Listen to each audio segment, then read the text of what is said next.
Open the Render option from the main menu. Select Video. A new window opens in 2D view for camera path setup.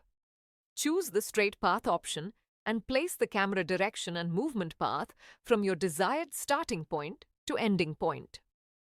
On the right side, you'll find Camera Settings, where you can configure options like angle, height, pitch, speed, and horizontal controls as required.